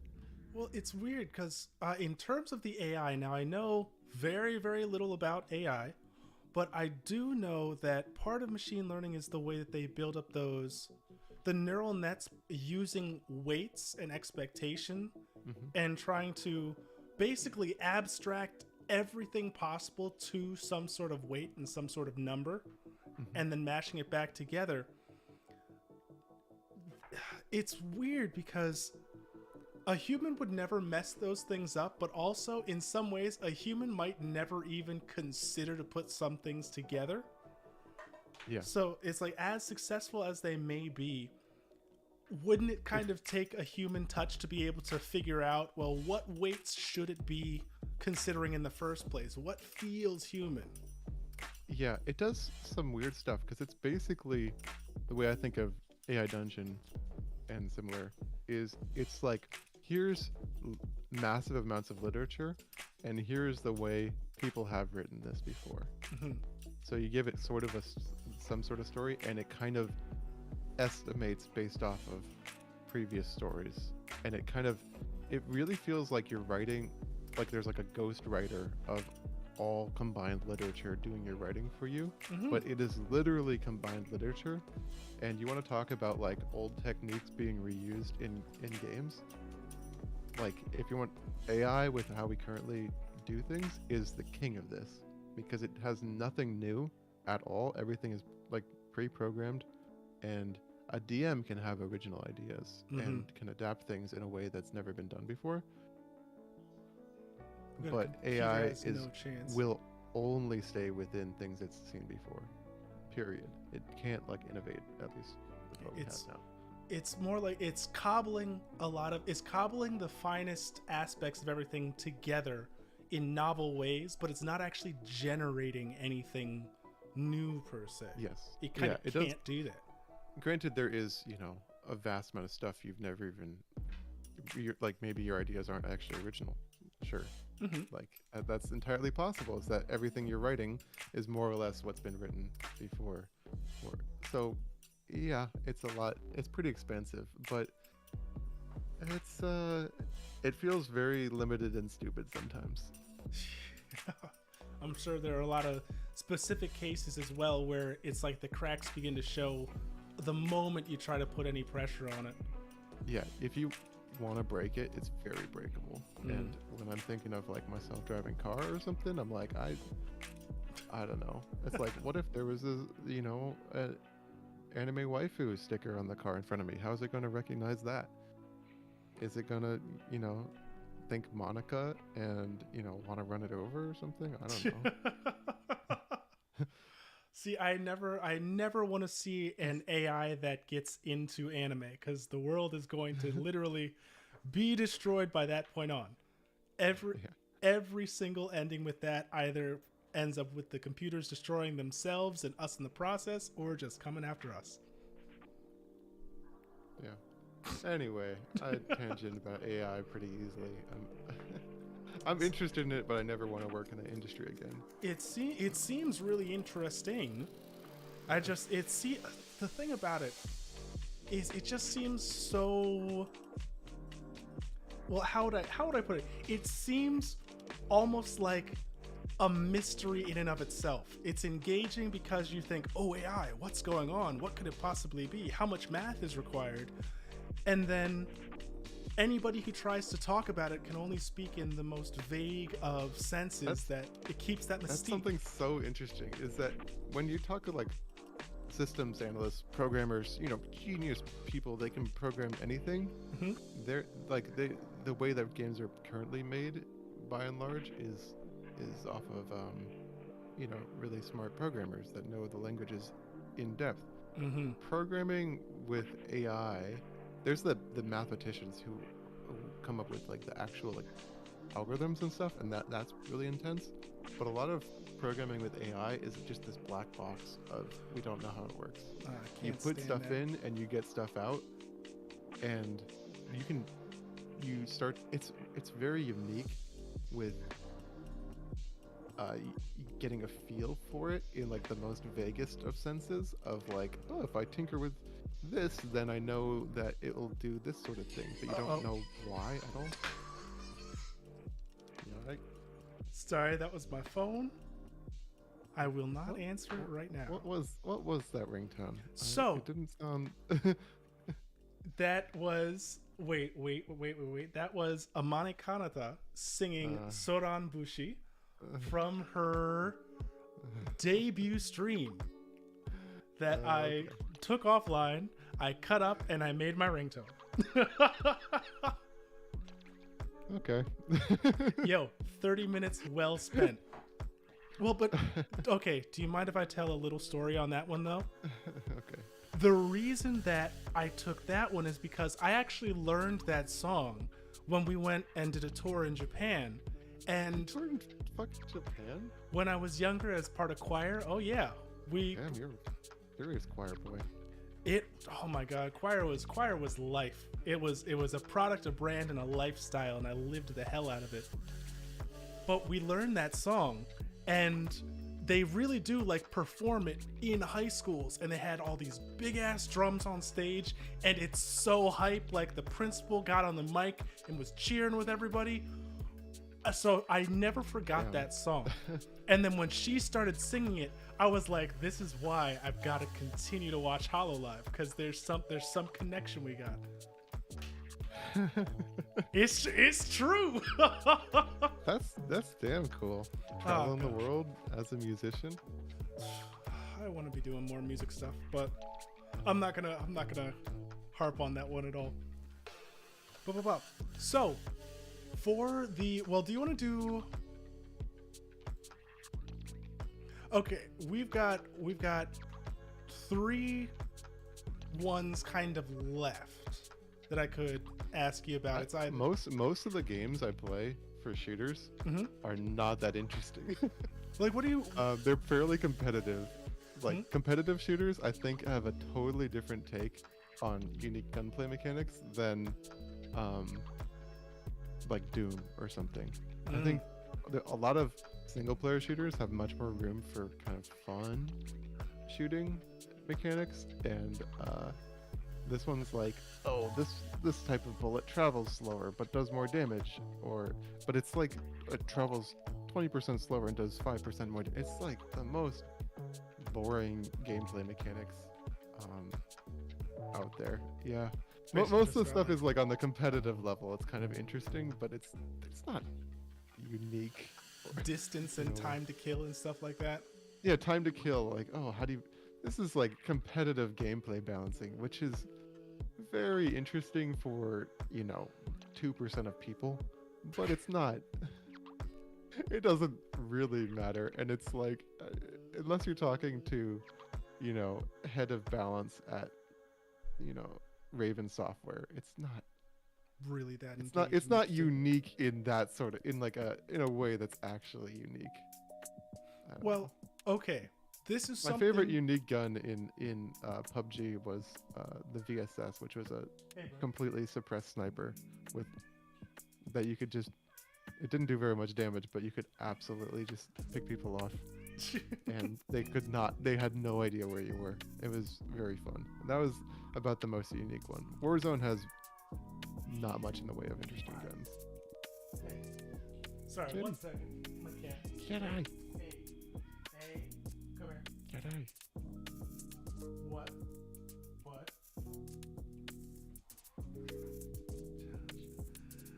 He's messing around with his toys. I should play Apex. Apex, I think, has good devs that are innovative. Like most of the stuff that they come up with, PUBG and Warzone and whatever else there is, copy like pretty quickly. Kind of samey. I don't think that Warzone has had mechanics that they like. If they have, they're very far and few between. I don't think they've come up with that many ideas. They do a good job of like polishing interesting ideas, but they're not the innovators themselves. Well, I was gonna say, isn't everything in Apex like projectile based? Like every bullet has a certain fall off that you can actually like see. Yeah. And I think that's like that in a lot of games now. That used to be, when you're talking about engine stuff with like what Georgia was talking about, that is something that definitely used to be like Counter-Strike. Everything's hit scan because it's really computationally expensive and complicated to run the projectile simulations for them. Projectile simulations, but now it's like, it doesn't really matter unless you have some like literally hundreds of thousands of guns going off at the same time. Oh my gosh, the moment that there's going to be a like multiplayer bullet hell type of shooting game, because that's something that I've always thought is going to have a little bit of a resurgence. Yeah, every once in a while I get a bullet hell mechanic and I'm like, oh, I feel like I'm playing some weeb games here. In the best of ways, don't you know? Hey, but oh my gosh, sorry, on my end it's like everything wants to start making noise at me right now. I think I hear one thing making noise at you repeatedly. Yeah, well, I never get phone calls, so the fact that I got one of those. I haven't been fed in yet. He has been. That's the worst thing. I don't know. But damn, I had something that I wanted. Oh, okay. So check it out. I see one of the second comment down here mentioned that the first thing they say is Red Dead and Fallout have like the Deadeye mechanics or VATS. If there was like a real-time version of VATS that you could use, do you think that could be made viable in terms of like a more professional setting? And if so, how much do you think they use that? Lost Ark has a thing kind of like that. I'm a gunslinger class. It's like I don't know if you slow down, but you have like a second and you fire 3 shots on different parts of the screen. Really? Do they always hit, or? So I mean, they go on where you target it, where you put them, so it's like a skill check. Okay. There's a lot of predictive stuff in that game. Like when I'm doing PvP, I just get my ass kicked because I can't cast a spell. Like if I get hit or stunned or whatever when I'm casting a spell, the spell will not go. And they have like cast times, so I have to like predict that someone's gonna run in my face and hit me before they do it, And like to preempt get the spell that off. move. Yeah, to get the spell off to stop them from beating my face. But then they can fake me out with not doing it or going to the side or some stuff like that. It's a lot of fake out stuff in that game. So this makes me wonder a little bit, Guar. I know we may have mentioned this a long time ago. Do you play any fighting games? No. I think now it's a shot in the dark, but if there, because I know that Riot is going to be making a fighting game coming out in, hey bud, not too long. And just the way that you describe that, like the idea of faking out or trying to have a spell that you know has an interrupt and preempting, you might get a kick out of that new one. Oh, I definitely know. Like League is very much that way as well. Lots of predictive stuff.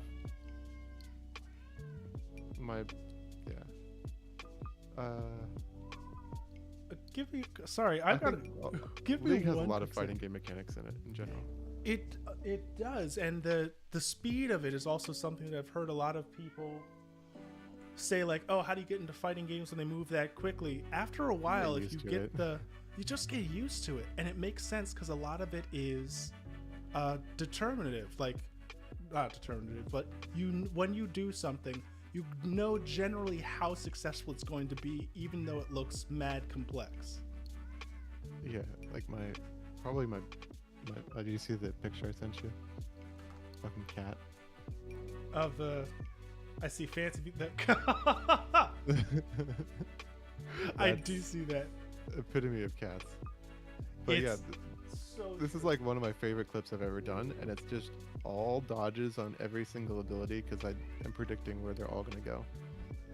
And it's like, yeah, you just kind of learn every ability in the game and how it interacts and your speed of doing stuff, and yeah, it's literally just a fighting game. That was a sick move, by the way. I got hit by like one auto attack in there, which you can't dodge auto attacks, but everything else is dodgeable. Yeah, no, that was sick, right? So I think 1, 2, 3, 4, 5. Like dodge 5 spells. 5 in those. And the other thing that I like is that you get to kind of, once you got that expectation in there with those fancy feet and you see everything kind of fly by, it's so cool once you understand, like your eyes can parse what's going on. And it makes it look more and more impressive. So Guilty Gear was popular in our Discord for a bit, but they're not playing it anymore. I have been tempted to watch the Smash documentary and get ensconced in Smash, but I don't have I don't know. I have like that same thing I have with a lot of games where I was like, do I really want to dive deep into this? Because I tend to not just dip my toes in games. You time to actually get in. It's like, oh, we play Catan or something, and then I'm like researching Catan strategy that night. It's I don't half-ass a lot of games, and sometimes that just makes me not want to get into new games.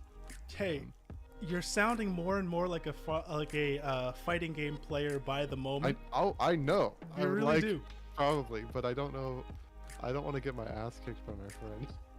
Well, but that's the best part about it. So there's a content creator who I really enjoy. His name is Maximilian Dude. I don't know if you've seen him before, but he does some of these videos that are sometimes called real talk, where he goes into like aspects of fighting games that either have a certain myth surrounding them or are not too clear, and he just says what he thinks.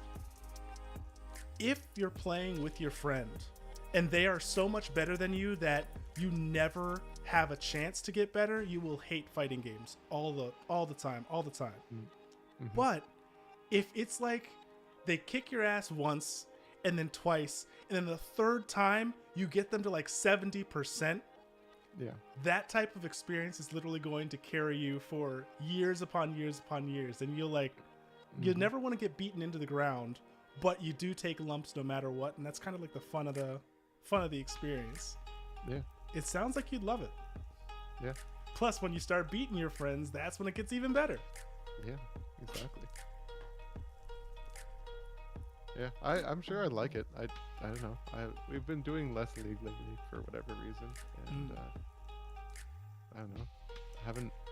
Lost Ark is the first game in a long while that I've actually picked up and given an honest take on, like an honest effort. So yeah, I've just been stuck on like the multiplayer game side, and I guess it is a social game to play fighting games against people.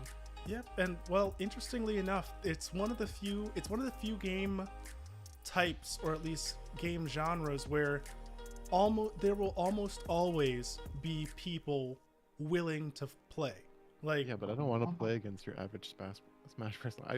That and Magic and all these games, I don't like the randoms that play. Yeah, no, they're. I like playing my friends, and that's it. I like, not having to wear nose plugs if I go to an event. That kind of deal. Fair. Those communities are famous.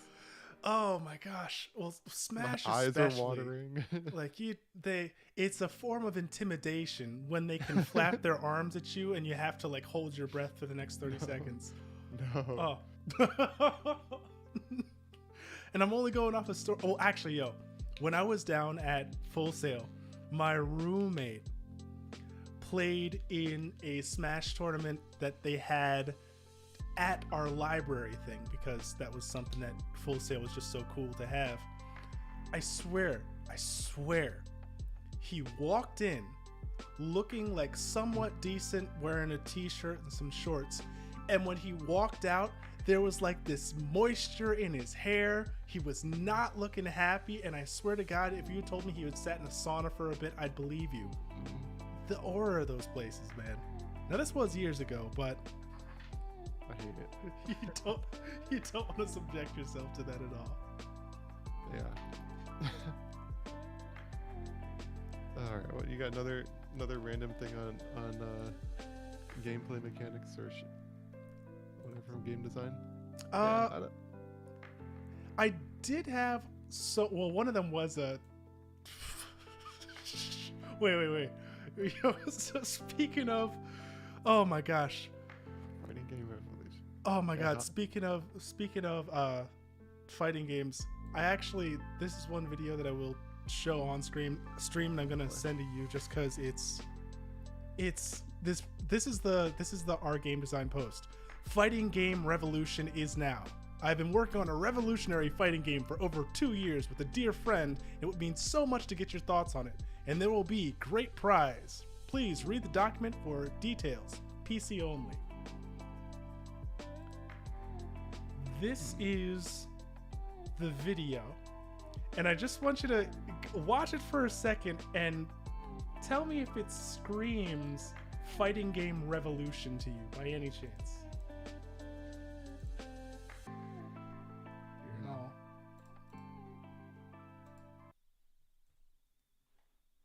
I mean, it's okay. Innovative. I don't know. I guess it's a built game. Pretty cool. Right? But if he wasn't advertising it as fucking revolutionary, it might be interesting. So this is something that it wasn't a Reddit post, but I did want to ask you about it a little bit here. I'll play this on stream just so we can see for a moment. It's so edgy. Oh my God. It's everything about it, man. Oh, the intros, the art, the fact that they spell rivals. Ryvalz. Oh, I didn't even. I just kind of like saw lots of caps and ignored it. Oh, it's so, I so mean, while that this is looks playing in the back, exactly like a regular one. right? One of the most important things about the fighting game is your FPS and how smooth things look, because you need to be able to read what's going on and what's happening.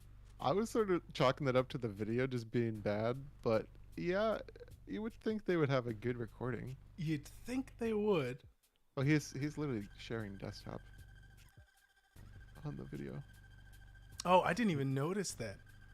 Maybe it's a shit recording.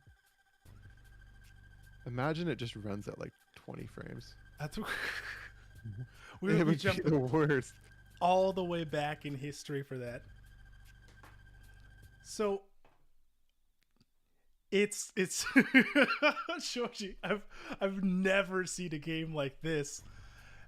So when it comes to confidence in breaking the mold, let's say that you believe you are the one who has made the good idea, or you believe that once people start playing your game, it will be the end all be all, change the world. How do you kind of temper expectations like that? Like if you were to for mostly anything in life, like when you put a lot of time into something, obviously you love it, but for a game like this, I cannot see it with any type of good reaction after you led with it is a revolution. I love him recording this at like 2 in the morning. Oh, it's 1:58 a.m. on 12. So he recorded this 12/10/21. He was around December there. Oh my gosh. 3 in the morning for this one, the first one.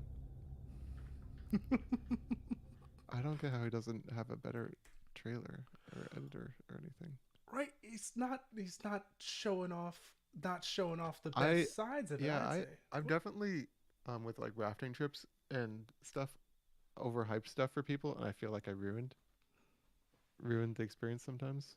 Because yeah, the lead up, what you give as the expectation can kind of almost influence. I try to underhype things to some extent.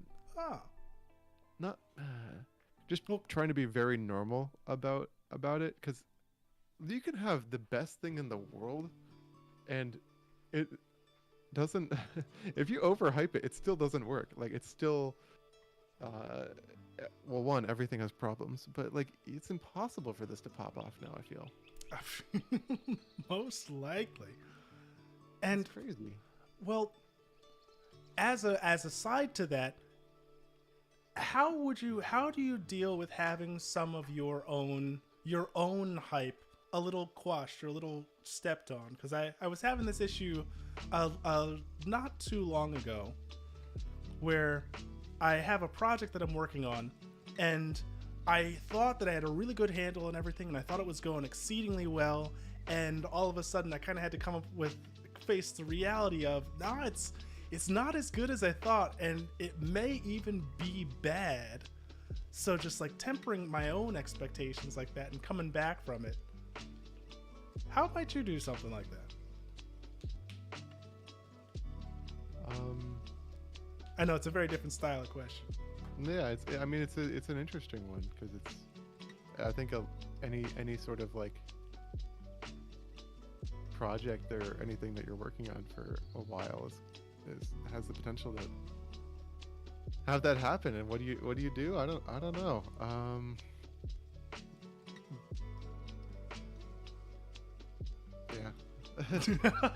Yeah, because it's like you could ask like a CEO that question, and they would be like, they'd probably give you some half-assed answer, but they probably don't know either.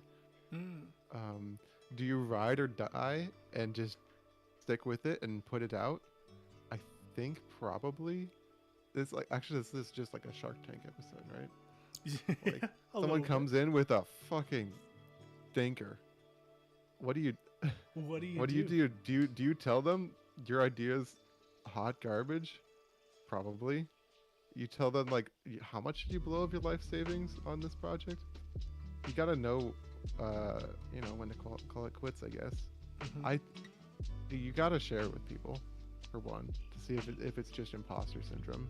Yeah, Because yeah. there's definitely a lot of stuff that people think is kind of hot garbage, and It doesn't and turn it's out actually and as it's that. not garbage, or if it is garbage, but like you can take their feedback into account and fix it. Like we were saying, like how many things are just one or two fixes from being quite good, and Hmm. they might be very minor fixes as well. And that's this thing that I have kind of come to. I love the idea of salvage because the moment that you say you're trying to salvage something, it's not, the strict definition is not that something is being saved or brought back, but it's like only certain parts of it are really worth even going into. And it's almost like having to do a audit at that point and go by and say, like, just because they called the whole thing terrible, what parts of it really aren't Hmm. that bad, and how do I at least get that back from this and not have Hmm. to throw out the entire thing, because a full shutdown is just devastating. I don't care what you're doing. Yeah, I don't think quitting entirely is a good way of just like having it as a philosophy, but it is like it should be on the table Mhm. for anything, just because people will invest too much onto something that they shouldn't. Truth, Um, and truth. but just a constant like reevaluation and being able to like recognize that it's terrible is a good step Yeah. in many ways, because a lot of people will do the opposite and they just never realize, and they just keep stubbornly going forward, which is, stubbornness can be a good trait for certain types of things, but it just gets you into a lot of trouble other times. Truth, and truth. Damn. Right? Be stubborn. Be stubborn where it means you persevere, not stubborn where it means you run headfirst into a wall. Yeah, I don't think it's terribly good to have like one size fits all Mhm. philosophy for how you're going to deal with every situation. Like I think a lot of people develop that sort of, oh, this is how I'm going to live my life kind of deal, and generally that can be true, but like just overriding your philosophy on individual things because you're trying to stick to your guns is, I think, a pretty shit way. Mhm. Like you're gonna miss opportunities, or you're going to fuck up when you shouldn't have, or whatever. I don't know. No, What's your big whiff, or what's a taste of it? the the one that I was just talking about. Is it your VTuber? Oh no, I actually, that has been something that like I made, but now I just don't know what to do with. Period. Like, so that's not too big. No, it's a project that I'm actually helping out my dad with. And speaking of, we've got this event coming up, and we wanted to have like a little betting system where people could log in, put up a little bet, and then the bets go to charity, but it keeps track of all this. So I'm just like, hey, that's some light database management. I kind of know how to do that. We had this other guy made the website, which is the part that I'm not too good on. And he was just like, well, we've just got to make sure it works, get that math out, make sure everything was going well.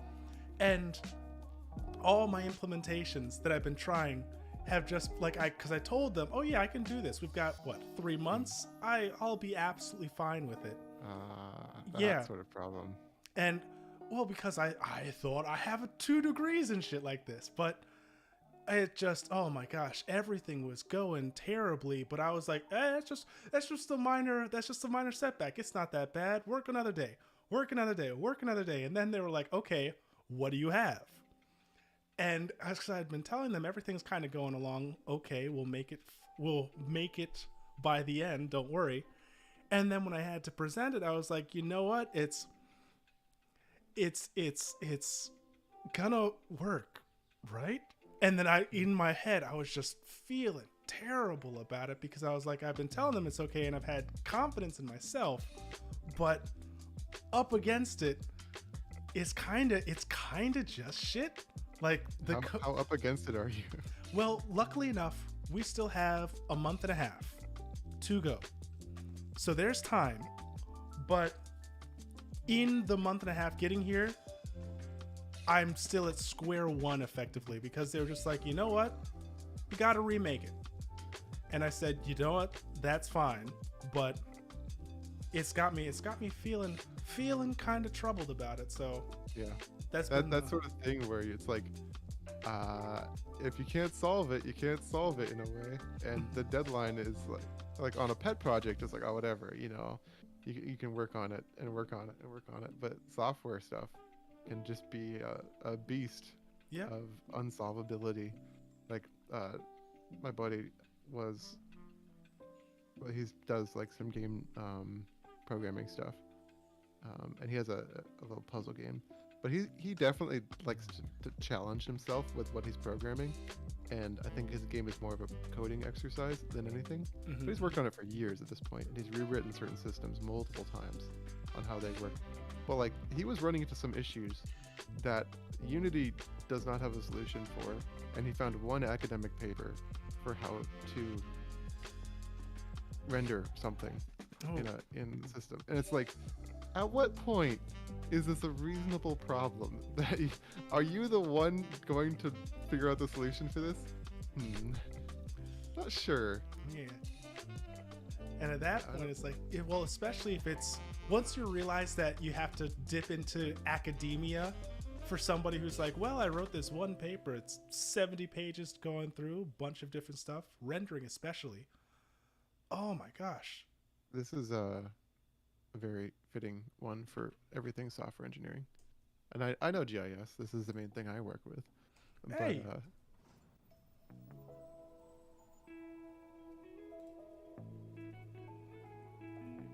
you got more spammers.